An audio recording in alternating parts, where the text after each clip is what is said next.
નમસ્કાર બાળકો, કેમ છો? મજામાં ને?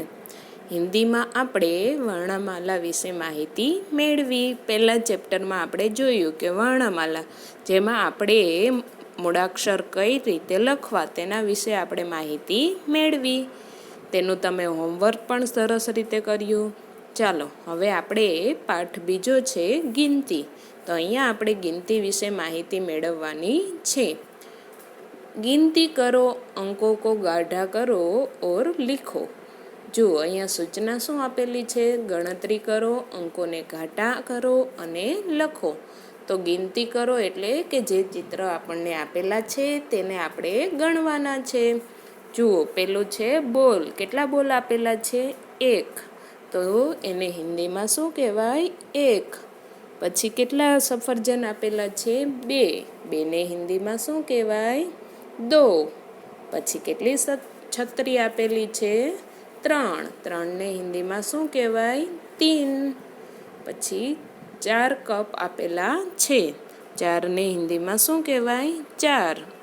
ત્યાર પછી 5 ભમરડા આપેલા છે, તો એને હિન્દીમાં શું કહેવાય? 5. 6 ફૂલ આપેલા છે, 6, તો એને હિન્દીમાં શું કહેવાય? 6. ત્યારબાદ 7 બેટ આપેલા છે, તો 7ને હિન્દીમાં શું કહેવાય? 7. 8 પેન આપેલી છે, 8ને હિન્દીમાં શું કહેવાય? 8. 9 પેન્સિલ આપેલી છે, 9ને હિન્દીમાં શું કહેવાય? 9. અને ત્યારબાદ છેલ્લે જુઓ જોઈ ચિત્રમાં તમને શું દેખાય છે? સરસ મજાની ચોકલેટ કેક. તો તે કેટલી આપેલી છે? ગણો જોઈ. 1, 2, 3, 4, 5, 6, 7, 8, 9, 10. તો 10ને હિન્દીમાં શું કહેવાય? 10. તો ફરીથી આપણે આ 10 સુધીની ગિનતી કરીએ.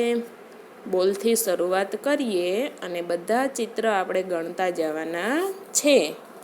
પહેલા 1. 1, 2. 1, 2, 3. 1, 2, 3, 4.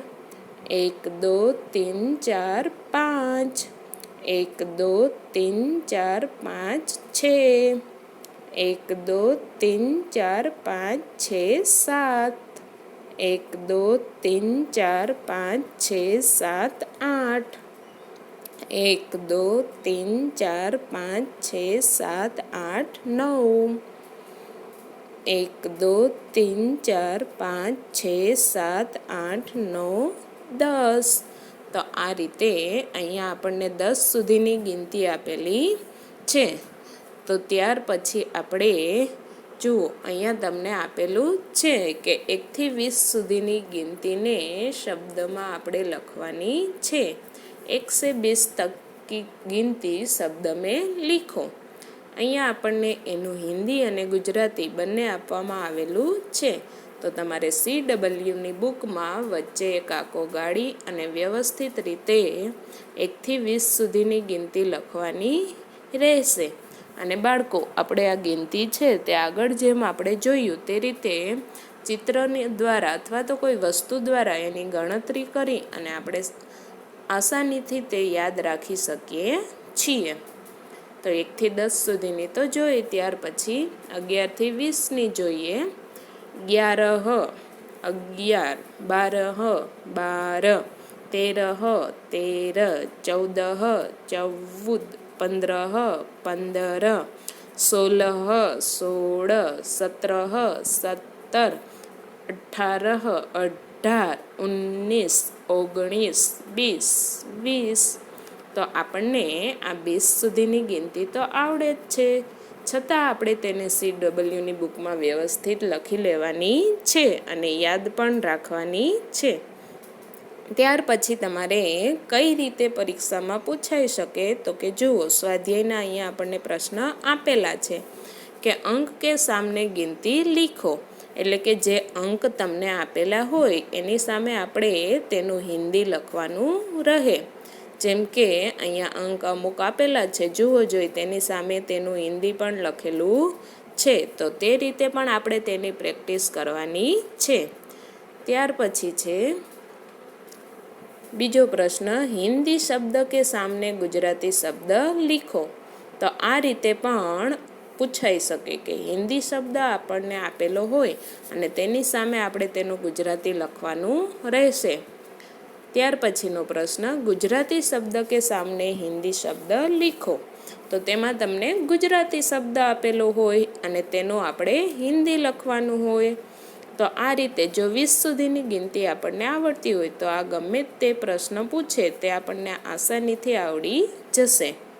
ત્યાર પછી જુઓ બાળકો, અહીંયા આપણને એક નિબંધ આપવામાં આવેલો છે. નિબંધ શેના વિશે છે? તોતા વિશે. તો ચાલો આપણે આજે એક નિબંધ પણ ભણવાનો છે અને આ નિબંધમાં જેટલા વાક્ય આપવામાં આવેલા છે તે પણ આપણે વ્યવસ્થિત CWની બુકમાં લખી અને તેને યાદ રાખવાના છે. તોતા, પહેલાં તો તોતા એટલે શું થાય? પોપટ. ચાલો તો હવે આપણે તોતા વિશે માહિતી મેળવીએ. તોતા એક સુંદર પક્ષી હે, એટલે કે પોપટ એક સુંદર પક્ષી છે. ઉસકી આંखें મોતી જैसी गोल होती है, એટલે કે તેમની આંખ મોતી જેવી ગોળ હોય છે. તોતા બાતુની પક્ષી હે, એટલે કે પોપટ બાતુની એટલે કેવો થાય? તો કે વાતું કરે તેવો પક્ષી છે. ઉસકા રંગ હરા ઓર ચોંચ લાલ હોતી હે, એટલે કે તેનો રંગ હરા એટલે લીલો અને તેની ચોંચ, ચોંચ એટલે શું થાય? ચાંચ, લાલ હોય છે. તોતા દાને ફલ ઓર મિર્ચ ખાતા હે, એટલે કે પોપટ દાણા, ફળ અને મરચું ખાય છે. તોતે કી આવાજ મધુર હોતી હે, એટલે કે પોપટનો અવાજ મધુર હોય છે. બચ્ચો કો ભી તોતા બહુત પસંદ હે, એટલે કે બાળકોને પણ પોપટ ખૂબ જ પસંદ છે. પોપટનો અવાજ તો આપણે બધાએ સાંભળેલો જ હોય છે. ઘણી વખત સીતારામ સીતારામ પણ બોલતો હોય છે. તો આ નિબંધ આપણે યાદ રાખવાનો છે.